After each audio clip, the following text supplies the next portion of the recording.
Aku menjadi jenius berkedip di Akademi Sihir. Bab 7, Bagian 2. Keesokan harinya, hasil penempatan kelas yang telah lama dinantikan. Hari itu adalah hari di mana semua orang, dari bangsawan keluarga sihir hingga para elit yang disebut jenius, tidak punya pilihan lain selain merasa gugup. Semua orang menerima pemberitahuan bahwa hasil penempatan kelas telah dipasang di papan pengumuman pusat di luar akademi. Para siswa berkumpul di sana dan bercakap-cakap.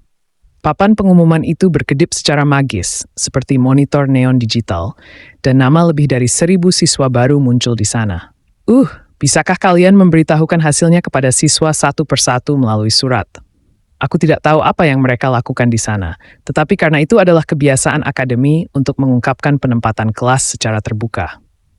Aku tidak bisa berbuat apa-apa. Apakah dia Baek Yusol? Aku dengar dia mendapat 0 poin saat demonstrasi keterampilan sihir. Sungguh luar biasa. Jika itu cukup untuk masuk ke Stella, aku tidak tahu bagaimana akademi akan bertahan. Tidak mungkin. Jika kau memikirkan barisan tahun ini, tidak ada yang akan mempercayainya, bukan? Beberapa siswa mengenaliku dan berbisik. Ada jenius yang menonjol sejak hari pertama. Dan ada juga siswa seperti diriku yang mendapat 0 poin, yang mendapatkan perhatian yang tidak diinginkan. Tidak ada yang bisa kulakukan tentang demonstrasi keterampilan sihir itu. Saat memasuki sekolah, ada demonstrasi keterampilan sihir sederhana untuk melihat keterampilan sihir apa yang digunakan seseorang sebagai keterampilan khusus. Dan aku menggunakan berkedip, itu adalah keterampilan sihir dasar, dan tidak ada yang menggunakannya lagi. Karena itu, ekspresi instruktur menjadi dingin, dan dia memperhatikanku dengan cermat.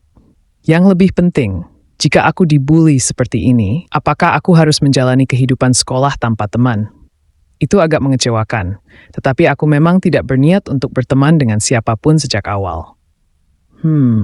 Aku mencari kelas F terlebih dahulu. Jelas, kelas F adalah kelompok dengan peringkat siswa terendah, dan kelas A adalah kelompok siswa dengan peringkat tertinggi. Mengejutkan. Namaku tidak ada di kelas F. Apa? Itu tidak mungkin. Karena aku hanya menyelesaikan 3 soal saat ujian penempatan kelas, tidak mungkin aku bisa melampaui kelas E, jadi pastinya aku ada di kelas F. Tapi fakta bahwa namaku tidak ada di kelas F. Gila, apakah aku gagal?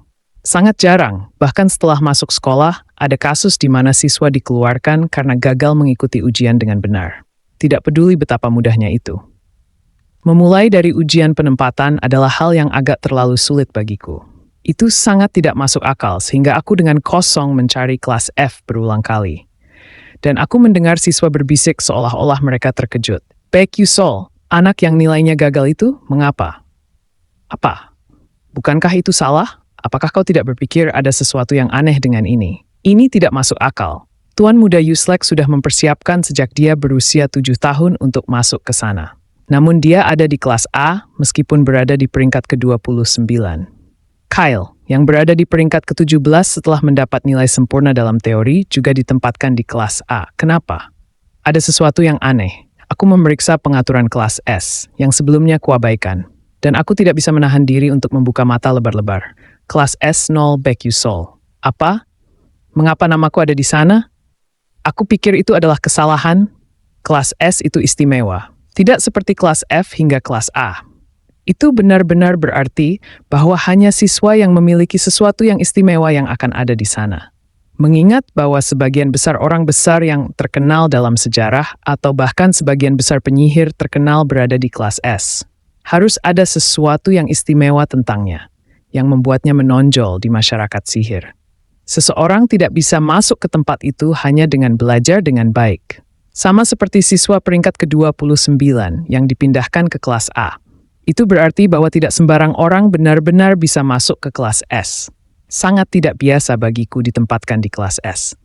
Tempat yang diinginkan dan diimpikan oleh setiap siswa Akademi Stella, Akademi Sihir paling bergengsi. Aku jujur tidak tahu apakah ini hal yang buruk atau hal yang baik. Meskipun ditempatkan di kelas F, aku bisa saja berhubungan dengan karakter utama dari kelas S kapan saja jika aku mengatur jadwal kuliahku dengan baik. Namun jika aku ditempatkan di kelas S, waktu yang kuhabiskan dengan karakter utama akan meningkat. Itu berarti, bukankah itu juga akan meningkatkan waktu aku mengganggu alur cerita tokoh utama?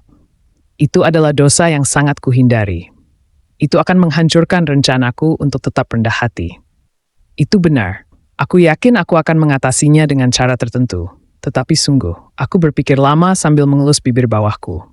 Tetapi pada akhirnya, aku tidak bisa menghilangkan kelas S. Jadi hanya ada satu jawaban. Bahkan ketika aku masuk kelas S, aku harus bersikap seperti binatang yang sedang hibernasi tanpa tanda-tanda kehidupan.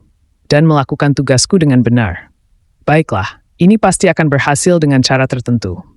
Aku memutuskan untuk berpikir positif.